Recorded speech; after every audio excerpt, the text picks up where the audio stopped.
Bonjour à tous. La dernière fois, j'avais parlé d'un de mes animés préférés. Et du coup, pour changer, cette fois, on va parler d'un animé que je n'ai pas aimé. Et oui, du coup, j'ai vu 2 fois un anime que je n'aime pas. Je dois probablement être un peu con. J'ai survécu tant bien que mal, mais je vais pas vous cacher que j'ai pas passé le meilleur moment de ma vie. Enfin bref, est-ce que c'était vraiment pas bien, ou est-ce que ce deuxième visionnage m'a fait changer d'avis?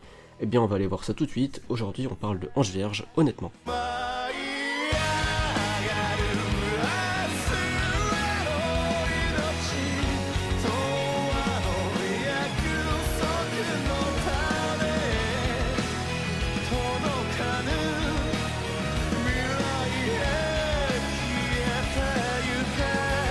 L'anime commence sur des filles qui sont en train de combattre des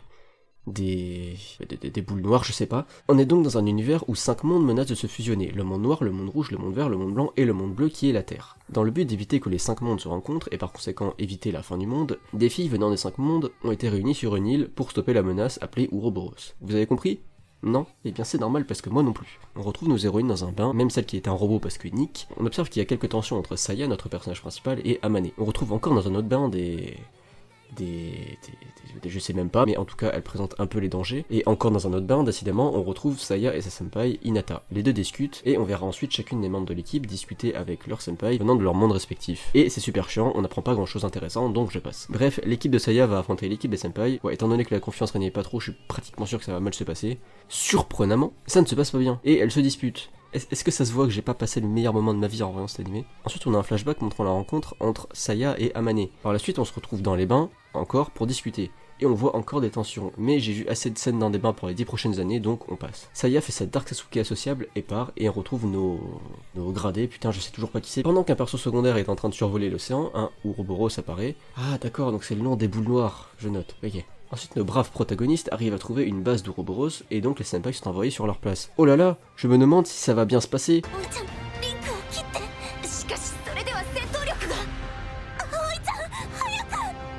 Comme c'est surprenant, dis donc. Pendant ce temps, l'île où se trouvent nos personnages principaux se fait attaquer. Ce qui résultera de l'attaque, c'est que tous les Alpha Drivers, ceux qui permettent aux autres d'utiliser leur pouvoir comme il faut, sont pris au piège dans des cristaux, et donc de ce fait, Amane. On revoit encore un petit flashback de la rencontre entre Amane et Saya, dans les bains, j'en ai marre. Bref, nos héroïnes n'arrivent pas à libérer Amane, et c'est là que Dr Michael leur a dit qu'on peut pas interagir avec ce truc parce que ce n'est pas de la matière, donc on peut pas la faire sortir. On pourrait se dire que du coup nos héroïnes ont perdu leur pouvoir, mais non.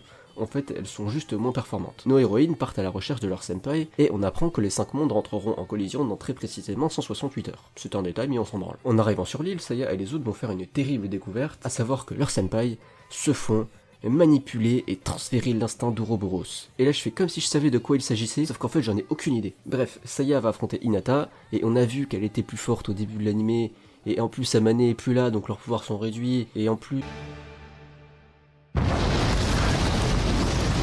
Ok, je vais me faire foutre. Mais bon, les autres s'enfuient. Enfin, quand je dis elles se sont enfuies, je me comprends, hein. En fait, elles sont juste parties dans des bains pour discuter de leur plan de méchants. On voit ensuite un flashback de l'arrivée de Almaria sur l'île et sa rencontre avec Amane. Oh non, me dites pas qu'on va avoir un flashback de chaque perso et de leur rencontre avec Amane et qu'ensuite on aura leur affrontement avec leurs senpai respectifs tout en ayant une couche de drama pas intéressant avec un dénouement prévisible à chaque fois. Pourquoi je viens de résumer l'animé? Encore une scène dans les bains où les méchants discutent, on passe. Et c'est le moment de l'interlude inutile. En gros, quelquefois, on aura des passages avec 2 persos sous contrôle d'Ouroboros qui discutent, et ça n'a pas de lien avec l'histoire principale, et c'est plus ou moins juste à but comique, et je comprends vraiment pas du tout l'utilité de ces passages. Bref, revenons à l'histoire, Hinata est donc maintenant enfermée dans un tube, en attendant que Dr Michael trouve comment régler le problème. Ensuite, pour nos héroïnes, direction le monde noir pour protéger le Crystal Monde. En arrivant, elles vont tomber sur la senpai de Alma, Sofina, qui va les attaquer et mettre nos héroïnes en déroute. Je vais vraiment finir par égorger des chatons avec ces scènes dans le bain. Bon, reflashback, et puis ensuite... Bon, quelques dramas plus tard, on retrouve un combat entre Almaria et Sofina, duquel Almaria sortira vainqueur. Et croyez-moi, j'aurais adoré vous parler plus longtemps de cet animé, vraiment, croyez-moi. Mais le problème, c'est que c'est toujours le même schéma. Les épisodes se centrent sur un membre en particulier qui affrontera son senpai pour protéger son monde. Sauf que le plus gros problème, c'est qu'on nous présente tous ces persos comme ayant un problème avec l'équipe à chaque fois, sauf que durant les arcs ne les concernant pas, elles agissaient complètement normalement. Donc je sais pas, soit il y a un problème tout le temps en attente d'être résolu, soit il n'y a pas de problème, mais pas quand ça t'arrange. Bon bref, je vous épargne donc tous ces passages, mais chacune des membres de l'équipe va régler ses problèmes en 2 putains d'épisodes à chaque fois, et ce sur le même schéma, sauf elle qui a le droit à seulement un épisode, allez savoir pourquoi. Tout ça pour sauver les cristaux ou je sais pas quoi, sauf que les méchantes elles sont quand même vachement vachement sympa de les attendre à chaque fois. Je veux dire, elles pourraient juste aller péter les cristaux dans le monde où les héroïnes sont pas, mais elles les attendent, c'est cool quand même. Bon, on retrouve nos deux compères de... qui arrivent d'un ciel, non mais il y a vraiment pas un quelconque effort pour les inclure correctement à l'anime quoi. Pendant ce temps, nos héroïnes discutent autour d'un bain, mais se feront attraper par les deux autres qui arrivent du ciel là. Mais celles-ci se feront arrêter par la membre de l'équipe qui avait pas fini son développement là. Bon écoutez, je veux bien y mettre un peu du mien, mais c'est pas facile bordel hein. Bon, c'est bien, tous les persos ont fini leur arc narratif, donc on peut vite conclure, non? Non? Bon bah continuons alors. On retrouve nos héroïnes et putain, arrêtez de prendre des bains, vous êtes propres maintenant je pense. Désolé. On a donc l'apparition de la dernière méchante, Mikage, qui enclenchera un petit combat contre Saya. Également, on apprend que l'endroit où sont enfermés les Alpha Drivers est l'arme ultime d'Ouroboros. Donc Dr Michael, là, elle a vraiment servi à que dalle. Hein. Également, on apprend que peu importe en fait si elles aient sauvé les autres cristaux, si celui de la Terre est détruit, ce sera la fin. J'ai même pas envie d'en parler là. Bon bref, après toutes ces révélations, on reprend le fight, mais Saya se fait presque battre, mais ses amis arrivent pour la sauver, et après un combat en 5v1, elles vont pas trop réussir à la battre. Mais c'est pas grave, parce que Hinata arrive pour faire face à Mikage, avec comme mission de la battre pour annuler l'emprise d'Ouroboros, ce qu'elle va faire, mais elle va retomber sous l'emprise d'Ouroboros à la place. Ça se paru, Hinata, t'avais une mission dans ce putain d'anime, tu l'as fait mal. Bon, du coup, c'est parti pour le fight final. Donc, le groupe des gentils super gentils contre la méchante super méchante sous l'emprise du plus méchant des méchants. Les persos haut placés qu'on voyait depuis le début vont aider parce qu'elles peuvent. Du coup, on va savoir pourquoi elles sont pas allées sauver les cristaux elles-mêmes, hein, vu qu'elles sont meilleures que les autres, mais c'est pas la question. Nos héroïnes arrivent à faire sortir Amane du cristal grâce au pouvoir de l'amitié, je sais pas.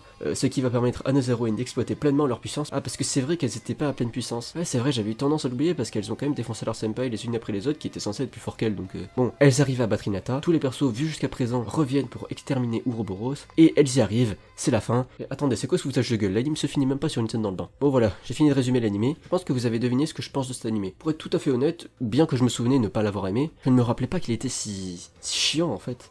Je veux dire, c'est quand même une chance qu'il soit répétitif parce qu'un animé qui est juste chiant, c'est vraiment la loose. Hein.